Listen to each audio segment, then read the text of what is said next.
आशिया जी, देखिए जयंत सिन्हा ने एक ट्वीट करके कहा कि भाई हमें चुनावी दायित्व से मुक्ति दी जाए। उन्होंने पार्टी के अध्यक्ष जेपी नड्डा से ये मांग की है। तो ऐसे में क्या राजनीति मायने निकाले जाएं कि आखिर जयंत सिन्हा ने आखिर क्यों वो पार्टी छोड़ना चाहते हैं? गौतम गंभीर के बाद तुरंत जयंत सिन्हा का ये ट्वीट। आपको याद होगा 29 फरवरी को बीजेपी की बहुत लंबी बैठक हुई और 8 बजे से जो बैठक शुरू हुई वो सुबह 4 बजे तक चली है। तो आप समझ सकते हैं कि नामों पर कितना मंथन किया गया होगा। ऐसे में ये सहज ही अंदाजा लगाया जा सकता है, क्योंकि उससे पहले जयंत सिन्हा को भी दिल्ली तलब किया गया था। तो क्या उन्हें ये कहा गया कि इस बार आपको टिकट नहीं मिल रही है? हालांकि किसी भी पार्टी के लिए फैसला करना थोड़ा मुश्किल होता है, जो विलिंग कैंडिडेट है उन्हें बिठा देना, लेकिन बीजेपी बहुत दूर तक सोचती है और शायद ये बहुत मुमकिन है कि इस बार उन्हें टिकट मिलना ना हो और इसी वजह से उन्होंने खुद से ही एक सम्मानजनक तरीके से अपने आप को चुनावी प्रक्रिया से अलग कर लिया हो। लेकिन आगे भी हो सकता है कि हो सकता है उनकी इच्छा अब ना हो इस चुनावी राजनीति में, जो सक्रिय राजनीति है उस पे रहने की, लेकिन इसकी कम ही गुंजाइश नजर आती है। तो ऐसे में बहुत सारे जो कैंडिडेट हैं मनीष, उनकी दावेदारी प्रबल हो जाती है। हजारीबाग से विधायक है मनीष जायसवाल, तो लगातार उनके काम की भी प्रशंसा होती रही और अपने क्षेत्र में उन्होंने बहुत काम किया है, लोगों के बीच हमेशा वो रहते हैं। तो ये मुमकिन है कि इस बार उन्हें टिकट दिया जा सके, या फिर कोई ऐसा नाम भी सामने आ सकता है जिस पर कोई सोच नहीं रहा हो, दूसरे दल से भी आ सकते हैं। कई बार इसे लेकर अंबा प्रसाद पर भी बातें आ रही थी कि क्या वो लोकसभा चुनाव लड़ना चाहती हैं, क्या वो भी बीजेपी जाएंगी, लेकिन ये सब कयासी है मनीष। और देखना है जो मंथन है, आज बीजेपी प्रेस कॉन्फ्रेंस भी करने वाली है, हो सकता है इसमें नाम का ऐलान किया जाए, नाम की घोषणा हो और हजारीबाग सीट भी उसमें शामिल हो, क्योंकि ये अंदाजा लगाया जा रहा है कि 100 सीटें हैं जिस पर बीजेपी अपने कैंडिडेट की घोषणा आज कर सकती है अपनी प्रेस कॉन्फ्रेंस में। तो वो प्रेस कॉन्फ्रेंस भी देखना बहुत अहम होगा। और फिलहाल जो नाम का बदलाव, आपने गौतम गंभीर की भी बात कही, तो बीजेपी अब कुछ नए चेहरों को मौका देना चाह रही होगी। कई और ऐसे नाम होंगे जिन्हें मौका देना चाह रही होगी, क्योंकि देखिए पूरे चुनावी मोड में तो राजनीतिक पार्टियां आ गई हैं और लगातार जो हम लोग भी देखते रहे हैं, बीजेपी की जो चुनावी रणनीति है उसके आगे फिलहाल कोई राजनीतिक पार्टियां टिकती हुई नजर नहीं आती हैं। तो चुनावी मोड में जो बीजेपी के नेता भी कहते हैं कि हम साल भर चुनाव के लिए तैयार रहते हैं, तो वो तैयारी इनकी चल रही थी और यही वजह है कि जयंत सिन्हा खुद को चुनावी प्रक्रिया से अलग करते हुए नजर आ रहे हैं। हो सकता है उनका टिकट कटा हो सकता है कोई और उम्मीदवार को बीजेपी मौका देना चाह रही हो। तो बस कुछ देर इंतजार हम करते हैं मनीष, उसके बाद ये तय हो जाएगा कि क्या आज जो अगर नामों की घोषणा होगी, सीट का जो ऐलान किया जाएगा उसमें झारखंड के हजारीबाग सीट है या नहीं, और किस पर बीजेपी भरोसा करती है इस बार लोकसभा चुनाव में। अच्छा, एक चीज और भी है आशा जी, अभी हमारे संवाददाता से बात हो रही थी तो वो कह रहे थे कि जो मनीष जायसवाल हैं उनके नाम पर चर्चा काफी है, अब अफवाहों का बाजार गर्म है, क्योंकि अब अगर जयंत सिन्हा को टिकट नहीं दिया जाता है और उनकी जो मांग है अगर मान ली जाती है, तो ऐसे में जो एक प्रबल दावेदार के रूप में, एक बड़े चेहरे के रूप में मनीष जायसवाल का नाम भी सबसे आगे आ रहा है और सुगबुगाहट काफी तेज हो चुकी है। वहां की जनता हो चाहे फिर पार्टी कार्यालय के अंदर ये चर्चा काफी तेज हो चुकी है।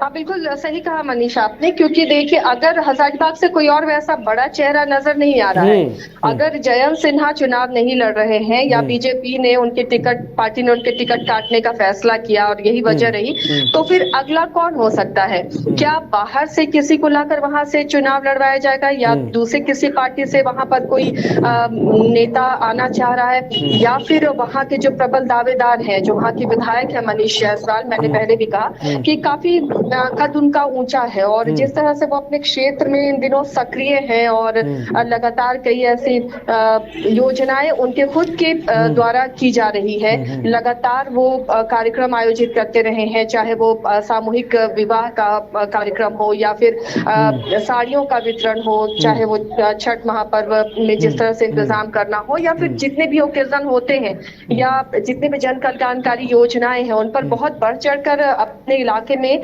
विधायक भाग लेते हुए नजर आते हैं। तो ये अंदाजा लगाया जा सकता है कि अगर जयंत नहीं तो मनीष जायसवाल पर पार्टी विचार कर सकती है और हो सकता है कि उनका टिकट कंफर्म हो, क्योंकि जयंत सिन्हा को भी दिल्ली तलब किया गया था और उसके बाद मनीष जायसवाल भी दिल्ली गए थे। तो इन दोनों को दिल्ली तलब करने का क्या मायने निकाला जाए? उसके बाद जयंत सिन्हा अपना सोशल मीडिया पर वो पोस्ट करते हैं कि वो अब सक्रिय चुनावी राजनीति में नहीं रहना चाहते हैं। और उसके बाद फिर मनीष जायसवाल को क्यों बुलाया गया? क्या उनसे इलाके का फीडबैक लिया गया या उनसे ये कहा गया कि आपको टिकट दिया जा सकता है या फिर कोई और कैंडिडेट के बारे में पूछा गया हो? बहरहाल ये कंफर्म तो नहीं किया जा सकता मनीष, लेकिन अंदाजा ये लगाया जा सकता है कि अगर जयंत सिन्हा नहीं तो वो कैंडिडेट मनीष जायसवाल हो सकते हैं। ये कंफर्म तो नहीं है, लेकिन ये एक अंदाजा ही है जो हम और आप लगा रहे हैं। लेकिन यहाँ पर देखिए सबसे बड़ी चीज ये है कि अभी कुछ दिन पहले जब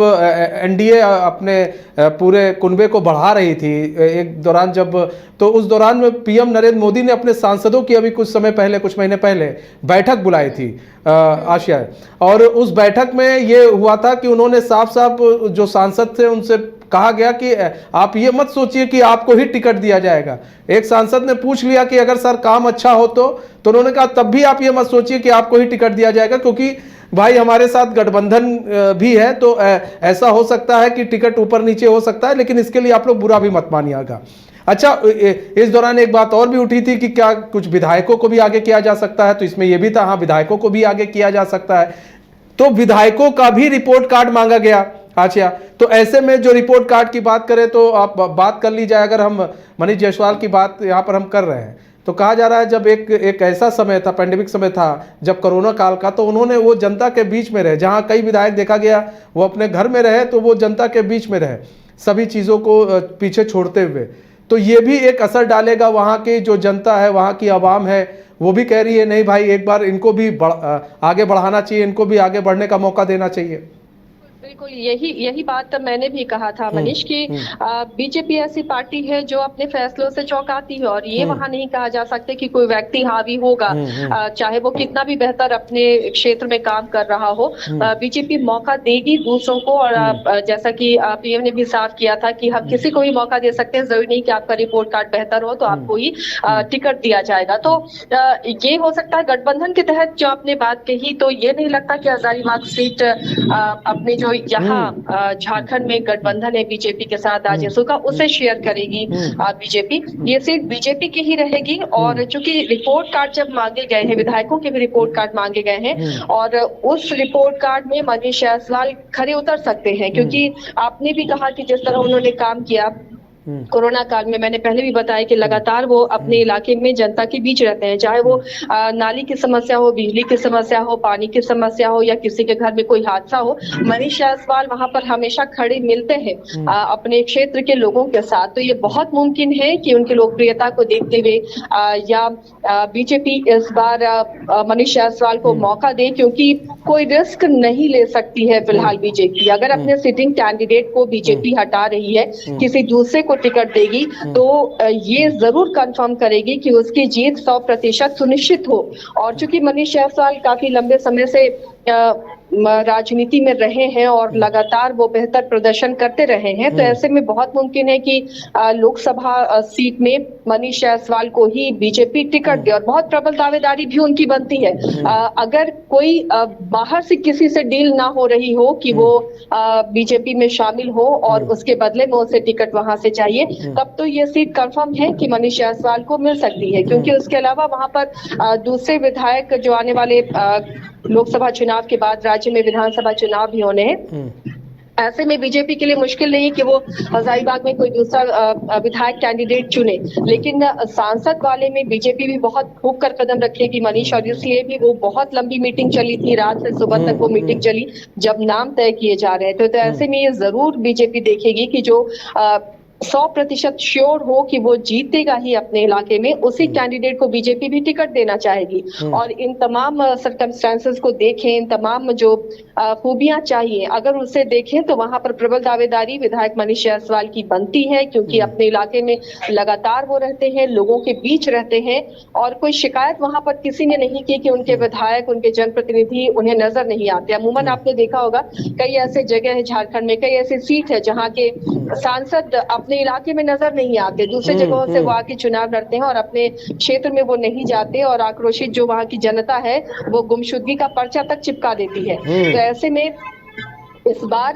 बड़ा फेरबदल होगा। सिटिंग कैंडिडेट को भी बीजेपी हटाने की हिमाकत कर रही है, जुर्रत कर रही है, क्योंकि जो दूसरे कैंडिडेट को लाया जाएगा बीजेपी उसके लिए श्योर होगी कि वो वहां पर से सीट निकाल लेंगे, और ऐसे में प्रबल दावेदारी मनीष जायसवाल की भी बनती है। बहरहाल थोड़े इंतजार के बाद भी ये चीजें साफ हो अच्छा, एक चीज जाएंगी। और भी है आशिया की, देखिए अगर बात करें मुद्दों की तो सिर्फ ये पॉपुलैरिटी हजारीबाग में नहीं, पॉपुलैरिटी रांची में भी काफी देखने को मिलती है मनीष जायसवाल की, क्योंकि जिस तरह से उन्होंने वो आम जनता के मुद्दे उठा रहे हैं। सबसे बड़ी बात यह है कि सीधा जुड़ाव उनका यहाँ के छात्रों से भी है। पेपर लीक मामले को काफी विधानसभा में सबसे ज्यादा उन्होंने उठाया है, तख्ती उक्ती लेकर वो पहुंचे रहते थे, और जिस तरह से उन्होंने मुद्दे को उठाया है, स्टूडेंट्स के मुद्दों को उठाया है, तो स्टूडेंट्स भी काफी उनसे जुड़े हुए हैं।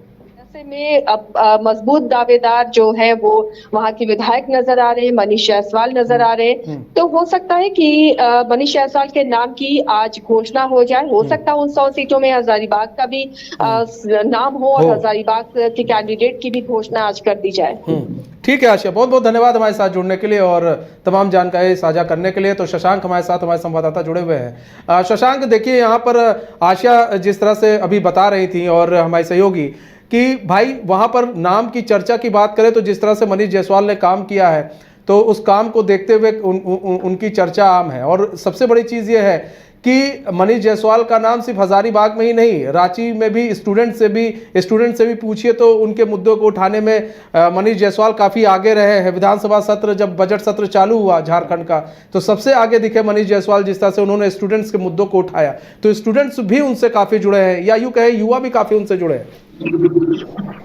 देखिए, अभी कुछ दिन पहले हजारीबाग में एक सामूहिक विवाह कार्यक्रम किया गया था।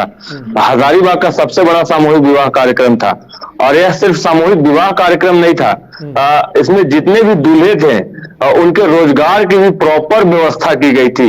यह कार्यक्रम सदर विधायक मनीष जायसवाल के द्वारा ही किया गया था, तथा 25 वैसे लोग जो गरीब थे और ग्रैंड शादियां नहीं कर सकते थे अपनी लड़कियों की, उनकी शादियां मनीष जायसवाल ने कराई थी।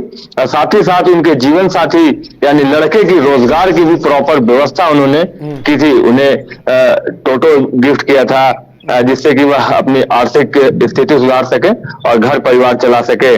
बात करें स्टूडेंट का, तो अभी सीजीएल में पेपर लीक का जो मामला था, सदन में अगर किसी विधायक ने सबसे बेहतर तरीके से इस मुद्दे को उठाया था तो वह सदर विधायक मनीष जायसवाल थे। कड़ा विरोध करते हैं, यह छवि लोगों को काफी पसंद आती है। किसी भी मुद्दे पर मुखर होकर अपनी आवाज बुलंद करते हैं, मुखर होकर अपनी बातों को रखते हैं। बहुत बहुत धन्यवाद शशांक हमारे साथ जुड़ने के लिए और तमाम जानकारी साझा करने के लिए। तो देखिए, हजारीबाग से जिस तरह से जयंत सिन्हा ने अपना चुनावी दायित्व से मुक्ति पाने के लिए उन्होंने एक ट्वीट किया और जेपी नड्डा से कहा कि भाई अब जो है मुझे मुक्ति दीजिए चुनावी दायित्व से, इस तरह का ट्वीट उन्होंने किया। लेकिन अब सांसद जयंत सिन्हा के बाद कौन, ये एक सवाल था। तो अब इस सवाल की बात करें तो एक दो नाम आगे आ रहे थे, लेकिन अगर सबसे पॉपुलर नाम की बात करें तो कहीं ना कहीं मनीष जायसवाल का नाम काफ़ी आगे आ रहा है, और कहा जा रहा है कि हो सकता है इस बार की जो सांसद सीट है वो लोकसभा की, वो मनीष जायसवाल को दी जा सकती है। बहुत सारे कार्यक्रम